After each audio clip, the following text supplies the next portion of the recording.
Half Size Me Flashback Episode 107. Brought to you by the Half Size Me Academy. To join us, please go to halfsizeme.com/join. Hello, lovely listeners. Today, I got a great interview to share with you. This is Carolyn, and she has lost 150 pounds, and she actually wrote a book called Half My Size, How I Ate to Lose 150 Pounds, which I thought was a fantastic thing that she was able to put together. So I think you're going to really like to hear what she has to say, since she has been keeping the weight off for 10 years at the point that we did the interview.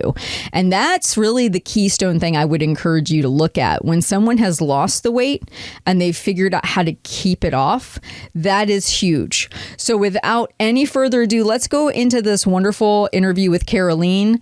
And if you're enjoying these interview format and you would like more of this, you can also get all of this kind of great content as a podcast premium subscriber. Just go to halfsizeme.com/fan. Now, without any further ado, let's listen to how she lost the weight and kept it off for 10 years. You have a great day, and I'll talk to you soon. All right, ladies and gentlemen, I have a wonderful treat for you today. I have a wonderful lady. She has written her own book, Half My Size, How I Ate to Lose 150 Pounds. And I want to introduce Carolyn. Carolyn, would you like to say hello to everybody? Hi. Hello, everyone, and thank you for having me on. Absolutely. Now, of course, the title of your book kind of gave away how much you lost. But before we get to that part, for those people who have not had an opportunity to read your book or have not had an opportunity to come by and check out your page or seen you on all your, the different media outlets you've been on, would you mind just sharing a little bit about when your weight became an issue for you? Sure. At my heaviest, I weighed over 300 pounds, and this is when I was a middle schooler in Washington, D.C. I went on to be heavy for many, many years, and it wasn't until I was about 21, 22 years old, a doctor told me that these dark blotches on my skin were an indication that I was pre-diabetic. And from right then and there, I tell people that was my aha moment. And I decided that from that moment, I was going to make the rest of my life the best of my life, and decided to and set out on a mission to lose weight. And I've lost, that was almost 11 years ago, and I've lost over 150 pounds, and I've kept it off for 10 years without surgery or any 1-800 numbers, just a lot of healthy eating and a lot of exercise. Now, just curiosity, I had heard that as well about the dark splotches, usually meaning pre-diabetes. Is that true for everybody, or is that one of those markers that they just run some blood tests to make sure? It really depends on the individual. I know that there are other medical reasons individuals can have dark marks on their skin, but the fact that I was 5'2", I weighed 300 plus pounds, and I had these dark marks, even without diagnostic tests, the doctor knew that it was an indication that I was pre-diabetic. Yeah, and now, so of course you were hit with that information, and when you said you had your aha moment, you decided to make some major changes.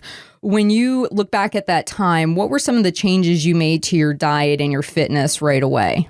The biggest change that I made to my diet, and it was advice from my medical doctor, the advice was to remove all quote-unquote white foods from my diet, and that meant flour, even corn and potatoes, even though they're not technically white, and really just move my diet to doing lean protein, chicken, lots of seafood, and non-starchy vegetables, and making my only drink of choice was water. And that's really how I changed my diet, and I really started to see results very, very fast by doing that. At that weight, did you find it difficult to begin fitness? Because a lot of times people will pick one or the other. They'll either start with the fitness or they'll start with the diet. Did you do both at the same time? I combined both, and I started my diet as a college student with no job. I didn't have a lot of money, so my fitness resource became just walking. I had an unpaid internship, and instead of catching public transportation, the subway, I just started walking. By making that my primary mode of transportation, the fitness just kind of really became a part of my life. I mean, I found it a little hard. At first, I was only able to walk about 20 minutes, but I really just stayed motivated and built myself up, and I was able to walk about 45 minutes by the end of the summer. And then roughly from the time that you began implementing these wonderful diet changes that you made and the walking, about how long did it take you to get to a place where you felt you were at a healthy weight? It took me about, I tell people, they say, how long did it take you to lose the weight? And I often say that it took me a year to lose the weight and another 6 months to learn how to actually keep it off. So really a year and a half till I got to a point where I felt comfortable with my weight and I felt like this is a permanent lifestyle change that I can stick with. I'm so glad you mentioned that. I think that a lot of the times people are so excited about losing the weight. They don't think about that transitional period between when you lose it and when you maintain it.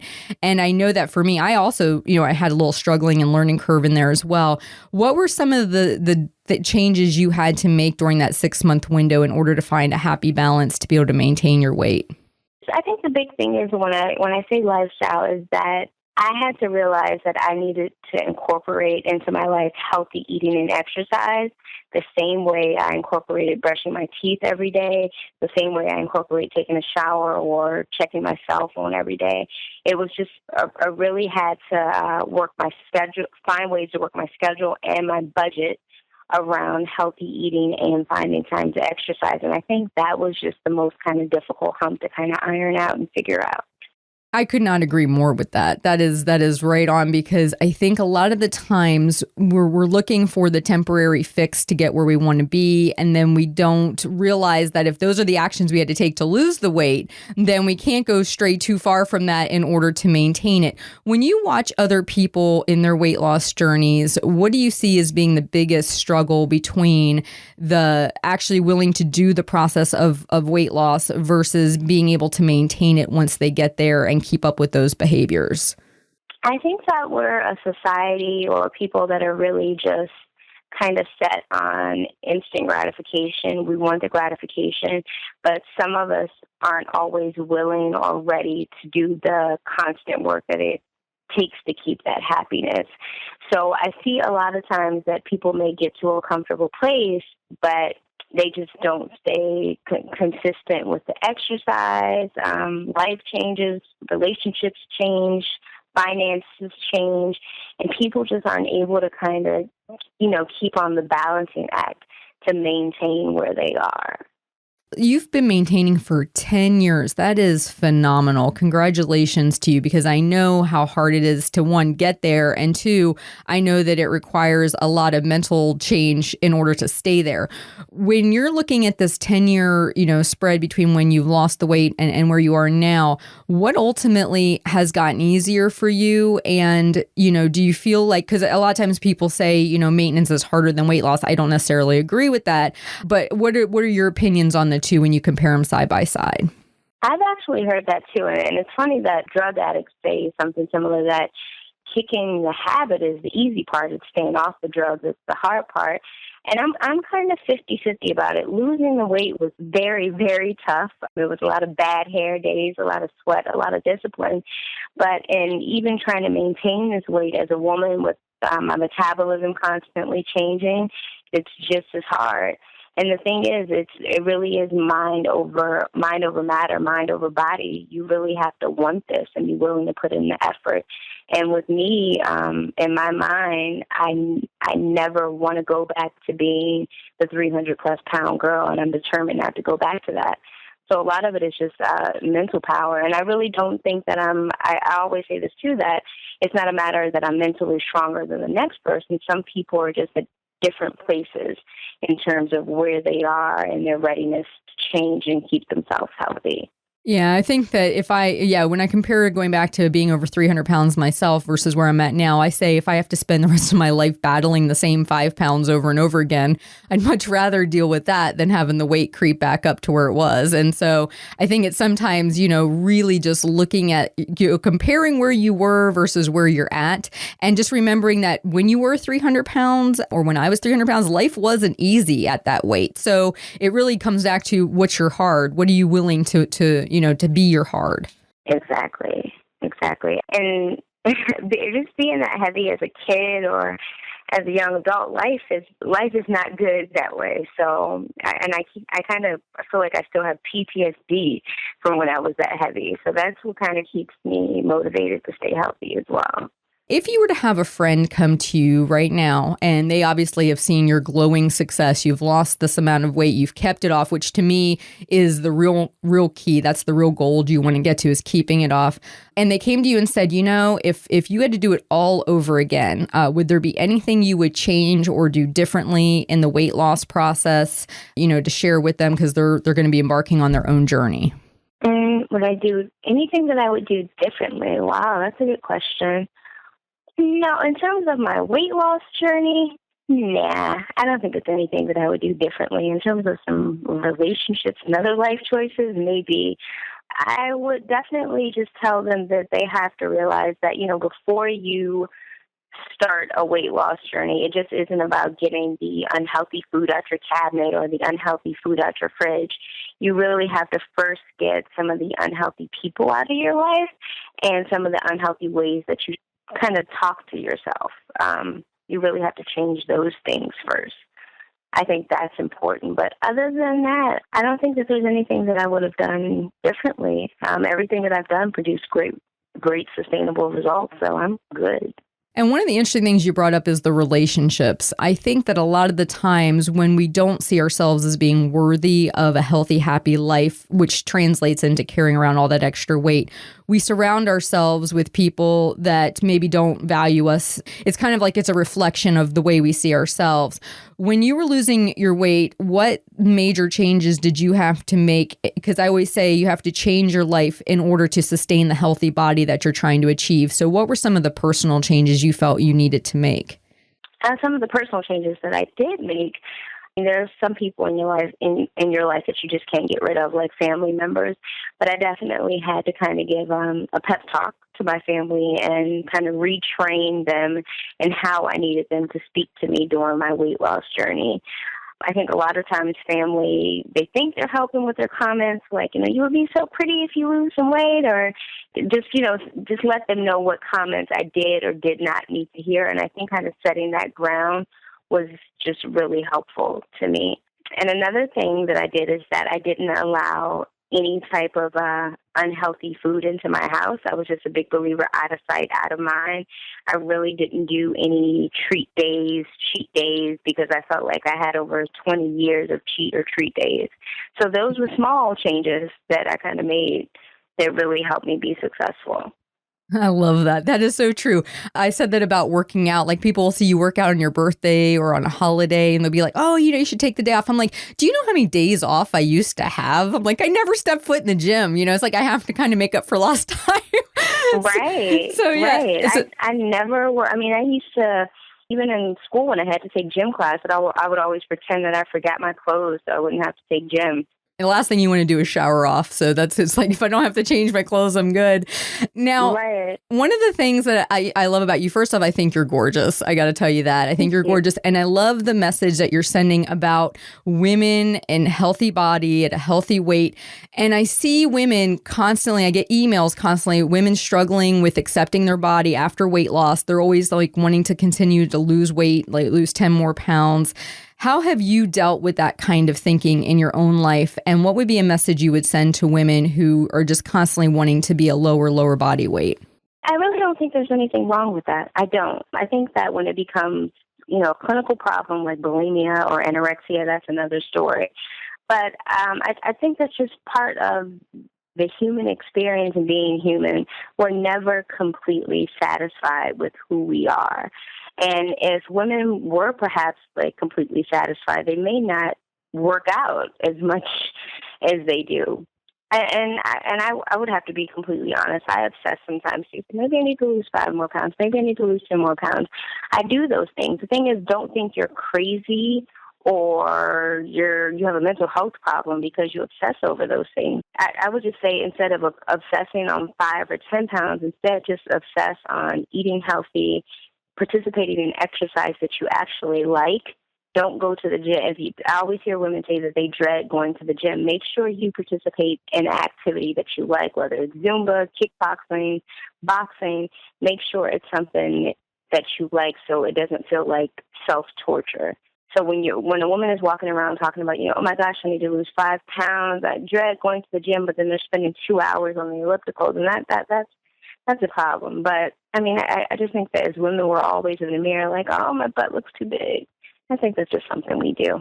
So basically, instead of obsessing about just the scale, maybe obsessing more about the healthy actions that will yield the results on the scale, and or finding some kind of a fitness routine, maybe changing up your fitness routine in a way that might bring you some new results on the scale. Would that be correct? Exactly. Yeah, I think we are all, unfortunately, a lot of the times we're so focused on the end result, we lose track of those habits and changing things up and kind of, giving our body something new to work towards. And I think a lot of times that's why we sometimes see weight loss stalls on the scale. Do you ever find that as well? Weight loss stalls can happen for a number of reasons. And since this has been 10 years for me, I think I've been through all the reasons that my body can stall. I mean, anything from that time of the month, from iron deficiencies or other nutrient deficiencies. I've had allergy medicine. I've had to take a steroid for knee pain that has caused my weight loss to stall. So, I mean, it varies. Everybody is different. And there have been times that I've worked out like a mad woman. I've eaten healthy during my weight loss journey. I've eaten super healthy, and the scale wouldn't budge. You just have to prepare yourself that those things are going to happen. But just, stay focused, stay on the path, and, do what you do. Now, of course, you did write your book, Half My Size, How I Ate to Lose 150 Pounds. And when in your journey did you decide to write the book, and who were you actually writing it for as far as your audience? I decided about 2.5 years ago, because I lost the weight, so everyone that knows me, the first thing they will always want to know, oh my gosh, you lost so much weight. What'd you do? What'd you do? What'd you do? I mean, everywhere. I went from my hairdresser to women in my dentist office. And one day, my best friend and my dad kind of said to me, hey, you have a background in writing, and my bachelor's is in English. Write a book, share this information with other people. That can be your way of paying it forward.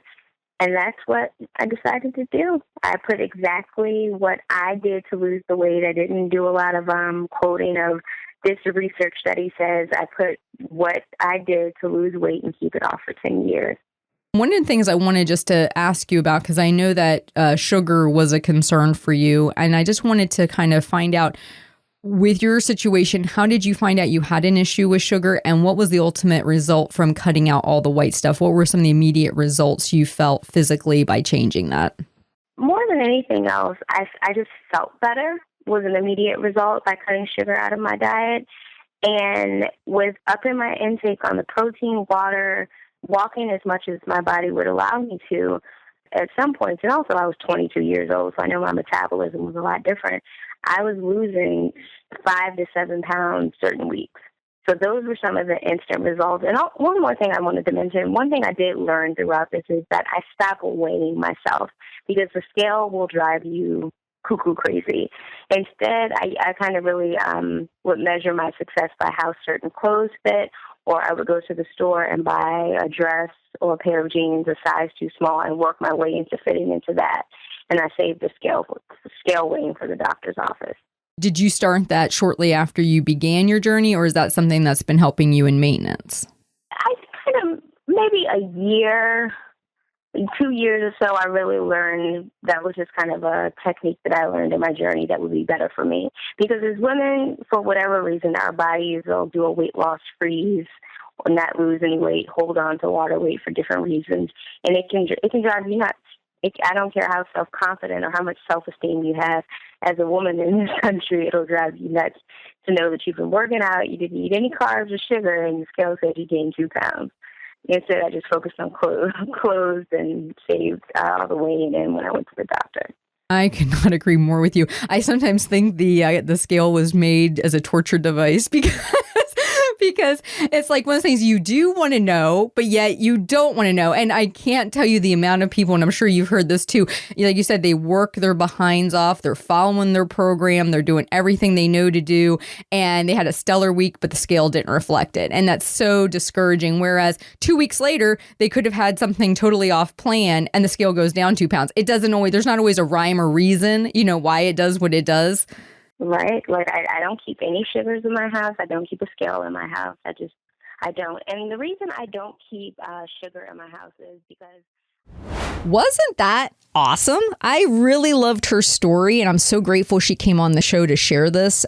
So if you want to finish her journey with her, if you want to see how she ended this interview, you can go to halfsizeme.com/fans, sign up there, and then you can finish out episode 107 and maybe even take a look and see if her book is around, so you can check that out as well. All right, and you guys have a fantastic week. I will talk to you soon. Thank you for listening. Be sure to visit halfsizeme.com.